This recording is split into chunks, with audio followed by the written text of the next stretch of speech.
નમસ્કાર. આપણે ધોરણ 12 અંગ્રેજી વિષયમાં યુનિટ 4 રીડ 1માં ધ એડજસ્ટમેન્ટ આ પાઠમાં અગાઉના વિડીયોમાં જોઈ ગયા કે નાનાને નાનીની અંતિમ વિધિમાં ન લઈ જવા તે એક ભૂલ હતી.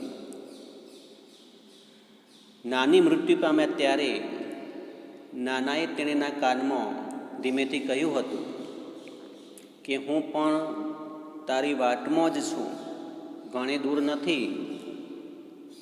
તેને કહો કે હું એને પરલોકમાં મળીશ. અને આમ કહીને તે પોતાના રૂમમાં જતા રહ્યા.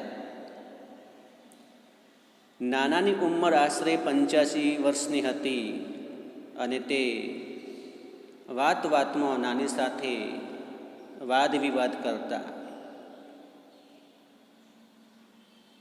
ક્યારેક નિયંત્રણ બહારનો આ ઝઘડો તેમને મૌનની ગળતામાં ધકેલી દેતો અને નાના નાની વચ્ચે લાંબા સમય સુધી અબોલા રહેતા.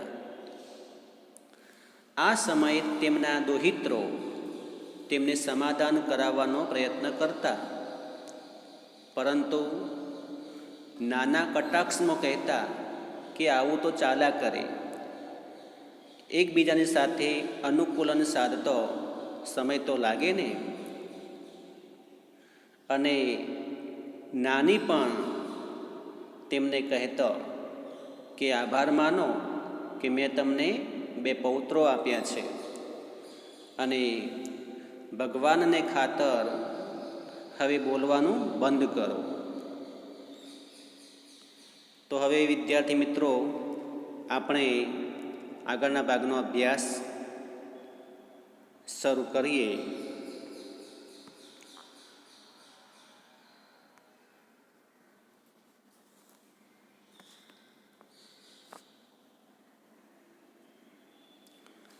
My brother and I were at a very young, impressionable age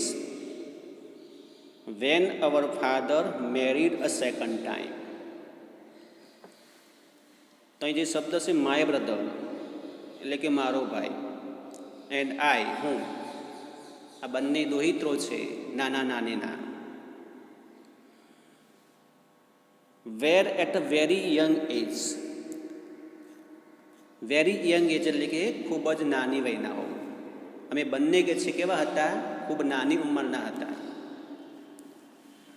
ઇમ્પ્રેશનેબલ એટલે કે સંવેદનશીલ ઉંમરના. ઇમ્પ્રેશનેબલ એજ, સંવેદનશીલ ઉંમરના હતા અમે. કોઈના પ્રભાવ હેઠળ આવી જઈએ એ રીતે, મતલબ કે વેન અવર ફાધર મેરીડ, જ્યારે અમારા પિતાજીએ લગ્ન કર્યા હતા. મેરીડ એટલે લગ્ન કર્યા. અ સેકન્ડ ટાઈમ, સેકન્ડ ટાઈમ એટલે કે બીજી વાર. તો અહીંયા તમે જોઈ શકો છો કે આ જે દોહિત્રો હતા એમના પિતાજીએ બીજા લગ્ન કર્યા હતા અને એ વખતે આ બંને જે ભાઈઓ હતા એમની ઉંમર ખૂબ જ નાની હતી અને પોતે સંવેદનશીલ ઉંમરના હતા. He would often arrogantly parade into the house with his new wife. તો એ વખતે શું થતું હતું? હી એટલે તે એટલે કોણ? આ જે દોહિત્રો છે તેમના પિતાજી. હી વુડ ઓફન એટલે અવારનવાર. એરોજન્ટલી પરેડ એટલે કે વટભીર પ્રવેશવું. તો એ વખતે એમના જે પિતાજી હતા એ અવારનવાર વટભેર પ્રવેશ કરતા હતા ઇન્ટુ ધ હાઉસ, ઘરની અંદર કે છે, into the house with his a new wife, જે એમની નવી પત્ની આવી હતી, સેકન્ડ મેરેજ વખતે જે બીજી પત્ની આવી હતી તેની વાત છે. તો એ પોતે પોતાની નવી પત્ની સાથે રૂઆબબેર ઘરમાં પ્રવેશ કરતા હતા, વટથી પ્રવેશ કરતા હતા. Mother was helpless. તો એ વખતે જે મધર હતી, માતા જે આ બે બાળકોની, એ કેવી હતી? એકદમ હેલ્પલેસ, એટલે કે લાચાર હતી. કારણ કે આપણે આપણા સમાજમાં જોઈએ છીએ કે આપણો જે સમાજ મોટા ભાગે પુરુષ પ્રધાન સમાજ કહેવાય. ઘરમાં પુરુષોનું વર્ચસ્વ ચાલતું હોય, એટલે જે સ્ત્રીઓનું કંઈ ચાલતું હોતું ન હતું. એટલે કે મધર એ પોતે લાચાર હતી કે છે. There was nothing she could do about it. એમાં તે કંઈ કરી શકે એમ ન હતી, કારણ કે એમના જે પિતાજી હતા એમને બીજા લગ્ન કરી દીધા હતા, અને માતા પણ એમાં કંઈ વચ્ચે કરી શકતી ન હતી, કારણ કે પોતે લાચાર હતી. બટ નાની ફોટ વિથ હર. પરંતુ નાની જે છે એ ફોટ એટલે લડ્યા હતા, ઝઘડ્યા હતા. વિથ હર, તેણીને સાથે. વિથ હર એટલે કે જે નવી પત્ની આવી હતી તેની સાથે તે લડ્યા હતા, આ નાની લડ્યા હતા. And scooped the two of us into her arms.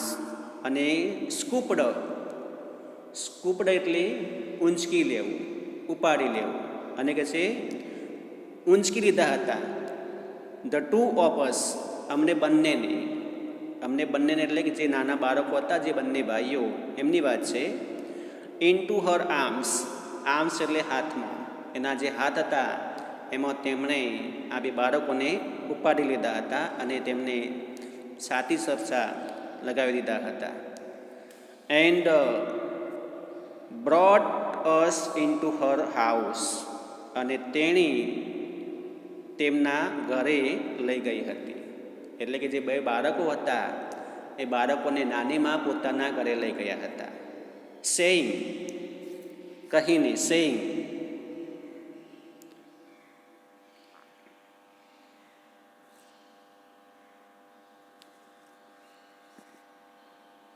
You want to rot here, do it.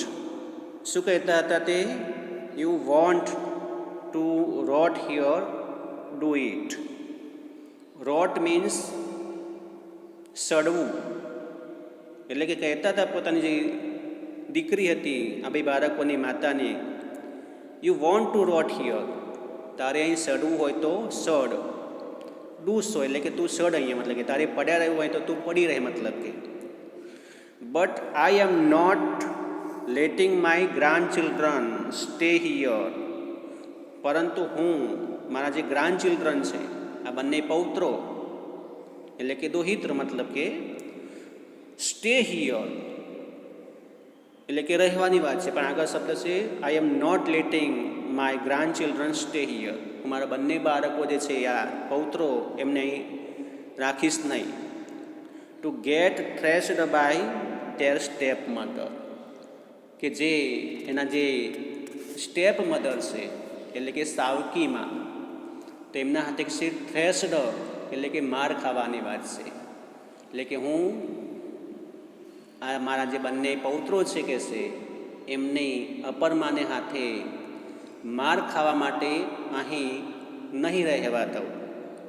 એટલે કે એમને હું મારી સાથે લઈ જાઉં છું અને તારે પણ આવવું હોય તો તું આવ. આ રીતે એ નાની આ નવી પત્ની સાથે ઝઘડ્યા હતા. If anyone got her way with Nana, it was Nani. If anyone એટલે જો કોઈ કે છે, ગોટ હર વે, વે એટલે માર્ગ, એટલે કે માર્ગ કાઢવો એટલે કે કામ કઢાવવાની વાત છે. એટલે કે જો કોઈ નાના પાસે કામ કઢાવી શકતું હોય તો ઇટ વોઝ નાની, તે નાની હતા. એટલે ગમે તે રીતે નાની નાનાને સમજાવી શકતા હતા અને પોતે પોતાનું જે કામ કઢાવવું હોય એ કઢાવી પણ શકતા હતા. એટલા માટે વાક્ય લખ્યું છે, if anyone got her way with Nana it was Nani. એટલે કે જો કોઈ નાના પાસે કામ કઢાવી શકતું હોય તો એ હતો નાની. She would tell it to his face. She would tell it to his face. તેણી તેમને ફેસ એટલે મોઢે મોઢ કહી દેતા હતા. વુડ ટેલ કહેવું, ઇટ ટુ હિઝ ફેસ મતલબ કે જે એમને કંઈ કહેવું હોય તો પોતે એમને મોઢે મોઢ કહી શકતા હતા. અને જો શું કહે છે આ નાની, you will regret it the day I die. Regret એટલે કે પસ્તાવો થવો. યુ વિલ રિગ્રેટ તમને કહે છે પસ્તાવો થશે. ઇટ ધ ડે આઈ ડાઈ જે દિવસે આઈ ડાઈ એટલે હું મૃત્યુ પામીશ એ દિવસે કે તમને પસ્તાવો થશે, મતલબ કે તમે પસ્તાશો કહે છે. You don't speak with the mother. જો શું કહે છે Nani, you don't speak with the mother to ditch two children. તમે જે આ માતા જે છે બાળકોની કે છે ઓફ ધીસ ટુ ચિલ્ડ્રન, આ બે બાળકોની જે માતા છે તેની સાથે તમે સ્પીક ડોન્ટ સ્પીક એટલે કે બોલતા નથી, વાતચીત કરતા નથી. The they are also not going to talk to you. They are also not going to talk to you. તો તેઓ પણ તમારી સાથે વાત કરશે નહીં. આ રીતે એમને સમજાવતા હતા. You will sit all by yourself in the, એટલે કે તમારે કહેશે યુ વિલ સીટ બેસવું પડશે, બાય યોર સેલ્ફ તમારી જાતે, ઇન ધ બાલ્કની એટલે કે તમારે બાલ્કનીમાં બેસવું પડશે. બાલ્કની એટલે ઝરૂખો, જે ઉપરનો ભાગ હોય છે મજલાનો એના આગળના ભાગમાં કે તમારે બેસવું પડશે. And bath in the sun. And bath in the sun એટલે કે તમારે બાથ મીન્સ સ્નાન કરવું, નાહવું, સૂર્ય સ્નાન કરવું પડશે, એટલે કે તમારે તડકો ખાવો પડશે કે છે. એન્ડ યોર ઓન લોનલીનેસ અને તમારી જે એકલતામાં તમારે રહેવું પડશે. આ રીતે નાનાને સમજાવતા હતા કે તમે આજે પોતાની જે દીકરી અહીં આવી છે પોતાના બાળકો સાથે, તો એમની સાથે વાતચીત કરો તો એ પણ તમારી સાથે વાતચીત કરશે અને તમારે પણ ભવિષ્યમાં એમની સાથે રહેવું પડશે તો તમે એમની સાથે સારી રીતે વર્તન કરો. તો નાના વુડ સે, તો નાના કહેતા હતા, નાના વુડ સે બેરલી ઓડિબલી. બેરલી એટલે કે ભાગ્યે જ અને ઓડિબલી એટલે સાંભળી શકાય તેમ. તો નાના કહેતા હતા ભાગ્યે જ સાંભળી શકાય તેવા અવાજમાં, કારણ કે પોતે ઉંમરમાં એમની 85 વર્ષની ઉંમર હતી એટલે એમનો અવાજ પણ થોડોક ધીમો હતો. શું કહેતા હતા જુઓ, I am older than you. I am older than you એટલે કે હું તારા કરતો મોટો છું. ઓલ્ડર એટલે ઉંમરમાં મોટા, કે હું તારા કરતો ઉંમરમાં મોટો છું. You just wait and watch, તું કે રાહ જો કે છે, જોજે કે છે. Who is going to go first, you or I. તું રાહ જોજે કે છે, કોણ પ્રથમ જાય છે, તું કે હું. તો આ રીતે બંને વચ્ચે મીઠી તકરાર પણ થતી હતી. સી વુડ સિમ્પલી સે, ત્યારે નાની પણ તેમને કહેતા હતા સી વુડ સિમ્પલી સે, સિમ્પલી સરળતાથી સહજતાથી કહેતા હતા. યસ યુ વિલ સી, હા તમે જોજો કે છે. જસ્ટ વોચ, થોડી કે છે રાહ જુઓ કે છે શું થાય છે હવે કે ભવિષ્યમાં. And Nani really did live before him. And Nani really did live before him, અને જે નાની હતા એ રિયલી એટલે ખરેખર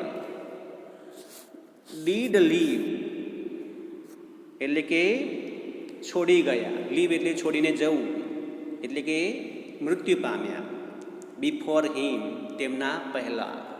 એટલે કે જે બંને વચ્ચે વાતચીત થઈ હતી કે પહેલાં કોણ મૃત્યુ પામશે, તો એમાં નાની એમને છોડીને જતા રહ્યા, મૃત્યુ પામ્યા નાનાના પહેલાં, before him. Nana became all the more irritable now. હવે જે નાના હતા એમની હાલત શું થાય છે જુઓ. નાના became all the more irritable. More irritable એટલે વધારે ચીડિયા બની ગયા. નાવ હવે, કારણ કે હવે નાની જે હતા એમની સાથે એક વાતચીત કરવાનો એમનો એક જે સમય મળતો હતો, એકલતા દૂર કરવાનો સમય મળતો હતો, એ બધું હવે દૂર થઈ ગયું અને પોતે હવે ચીડિયા બની ગયા, ખીજાઈ જતા હતા. As if he had lost a wager. જાણે કે તેઓ શરત હારી ગયા હતા. લોસ્ટ વેજર એટલે શરત હારી ગયા. જે વાતચીત થઈ હતી બંને વચ્ચે કે તારા પહેલાં હું મૃત્યુ પામીશ, હું તારા કરતો ઉંમરમાં મોટો છું, તો પોતે એ જાણે કે શરત હારી ગયા હોય એમ પોતે હવે ચીડિયા બની ગયા હતા, વધારે ચીડિયા બની ગયા હતા. આમ પોતે વાત વિવાદ તો કરતા જ હતા, પણ હવે એમાં વધારો થઈ ગયો હતો. For a few days he took out his anger on his food. For a few days એટલે થોડાક દિવસો માટે. he took out his anger. anger means ગુસ્સો. તો તેમણે પોતાનો ગુસ્સો કાઢ્યો હતો. on his food. food એટલે ખોરાક, જે ભોજન લેતા હોય એની વાત છે. તો એમણે થોડાક દિવસો માટે તેમનો ખોરાક પોતાના ભોજન પર કાઢ્યો. શું કહેતા હતા તેઓ? He would push away his plate and say, push away એટલે ધકેલી દેવું. his plate એમને જે પ્લેટ હોય જમવા માટેની જે થાળી હોય એ પોતે ધકેલી દેતા હતા અને કહેતા હતા, he would push away his plate and say, tell her I don't want to eat. tell her તેને કહેજો, I don't want to eat કે મારે ખાવું નથી. હકીકતમાં તમે જોઈ શકો છો કે નાની ગુજરી ગયા છે, છતાં પણ નાના શું કહે છે? ટેલ હર, તેને કહેજો. એટલે કે નાનીને કહેવાની વાત કરે છે. I don't want to eat કે મારે જમવું નથી, મારે ખાવું નથી કે છે. એટલે કે નાના ભૂલી ગયા છે કે નાની જીવે છે કે મૃત્યુ પામ્યા છે. He imprisoned himself in the bedroom. Imprisoned એટલે કે બંધ કરી દીધા હતા, બંધ કરી દેવું. હિમસેલ્ફ તેમની જાતને. In the bedroom. બેડરૂમ એટલે શયનખંડમાં, જેમનો સુવા માટેનો જો ઓરડો હતો, જે રૂમ હતા એમાં, તો તેમણે પોતાની જાતને શયનખંડમાં બંધ કરી લીધી હતી. We removed a few of Nani's belongings to make the room livable for Nana. We removed, અમે દૂર કર્યું કે છે. રિમૂવ એટલે દૂર કરવું, અને રિમૂવ દૂર કર્યા કે છે. A few of Nani's belongings. A few of એટલે કે થોડી ઘણી જે નાનીની જે બિલોંગિંગ એટલે કે ચીજ વસ્તુઓ હતી, સરસામાન હતો કે છે. ટુ મેક ધ રૂમ એટલે કે રૂમને લિવેબલ કરવા માટે, એટલે કે રહેવા લાયક બનાવવા માટે કેટલીક ચીજ વસ્તુઓને અમે કહેશે દૂર કરી હતી. ફોર નાના એટલે કે નાના માટે જ બધું આ દૂર કર્યું હતું. But he did not let us cart away Nani's bed. પરંતુ તેમણે did not let us cart away.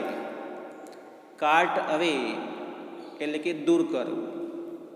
Nani's bed, નાનીનો જે બેડ હતો, જે પથારી જેને કહીએ, જે ખાટલો કહીએ, તો બેડને કે છે એમણે દૂર કરવા દીધો ન હતો.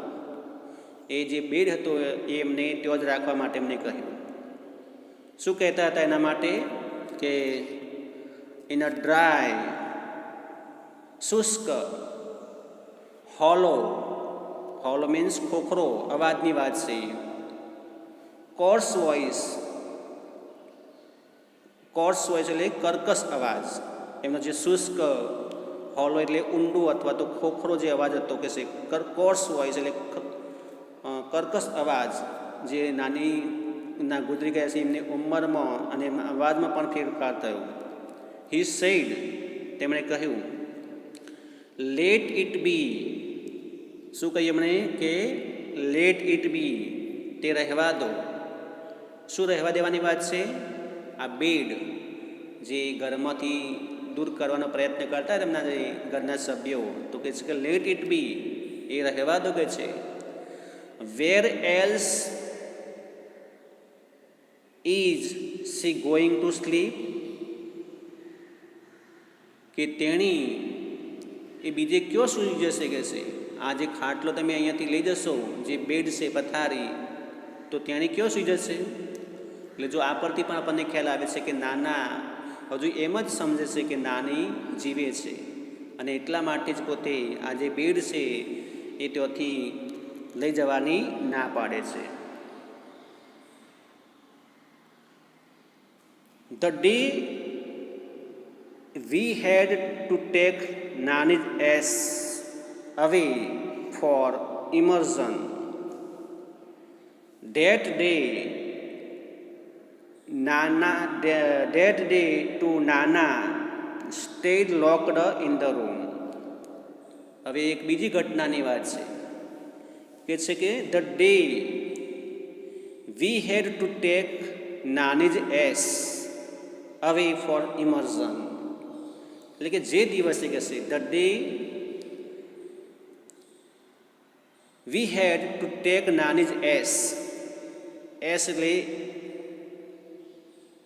ભસ્મ જે હોય, જે અસ્થિઓની ભસ્મ, એને કહે છે અમારે વિસર્જન કરવાનું હતું. ફોર ઇમર્ઝન એટલે કે વિસર્જન માટે, એટલે કે જે દિવસે અમારે નાનીના અસ્થિનું વિસર્જન કરવા જવાનું હતું કે છે.